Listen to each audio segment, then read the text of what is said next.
Turbo Manceau et Eric Raffin. Et oui, un Tiesolo. Je pense que Bernard Piton, quand il est venu à l'amorce du dernier tournant, pensait que Taïkido allait aller certainement un petit peu plus loin, donc ça le ramenait gentiment et il s'est retrouvé en tête à l'amorce du dernier tournant. Vous voyez, Taïkido vient de faire la faute à ce moment-là.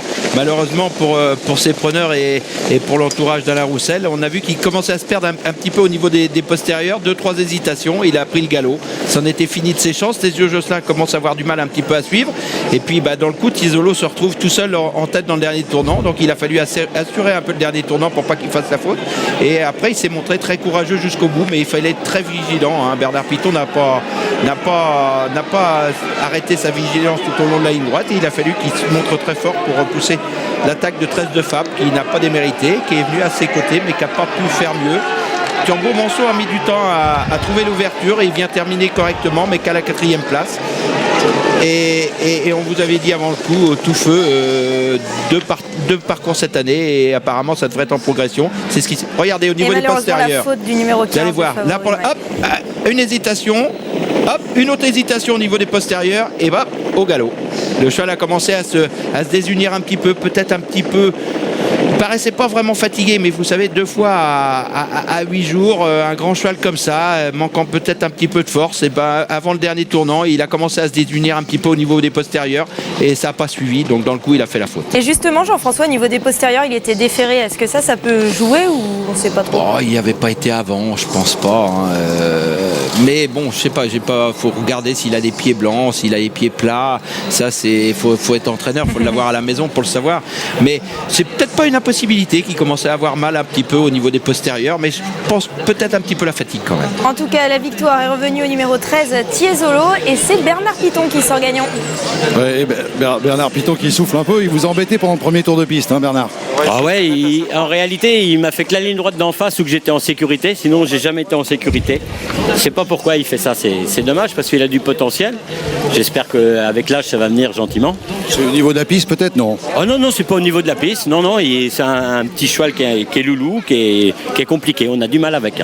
Alors le bout de la ligne en face, il est toute beauté quand même, lorsqu'il double passe le peloton en revue, là il va vite. Il était magnifique, c'est le seul moment où il s'est pas cherché, il était vraiment bien délié, sinon c'est compliqué, mais bon, c'est bien, il a fait une bonne année déjà, c'est sa 3e cette année, donc on va voir ça, peut-être y retirer les œillères la prochaine fois, peut-être qu'il en a un petit peu marre des œillères aussi. Il est accrocheur quand même, parce que l'autre 13 de Fab vient lui mettre la pression, il a pas molli, il est accrocheur. Ah oui, il est très dur, ça c'est sûr que c'est un accrocheur.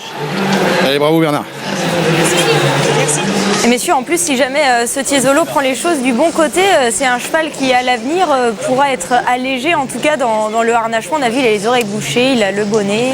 Et ce qu'il fera s'améliorer encore davantage. Certainement. Parce que regardez, les hésitations qu'il a à l'amorce du dernier tournant, il a failli se reprendre un petit peu, il aurait pu faire la faute comme la dernière fois à Vincennes.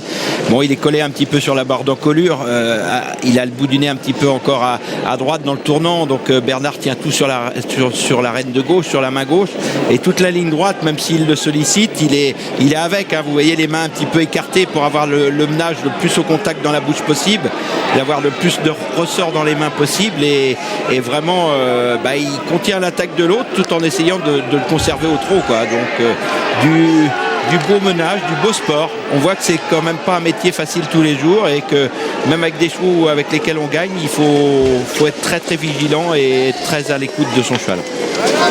Et c'est sûr. La bonne fin de course de Ténor du Pavillon en retrait, tout comme d'ailleurs Turbo Manceau. Les notes pour l'avenir, Sébastien, on a noté sur nos petits calepins avec Bernard Piton qui est en train d'enlever les plaques, le plaque numéro 13 de Tiesolo qui vient de s'imposer. Et on pose les plaques du numéro 6 avec Hervé Sionneau sur Rissimer, le favori à Vichy de la 3e étape du Grand Chelem. Un Grand Chelem qui ne sera pas remporté cette année.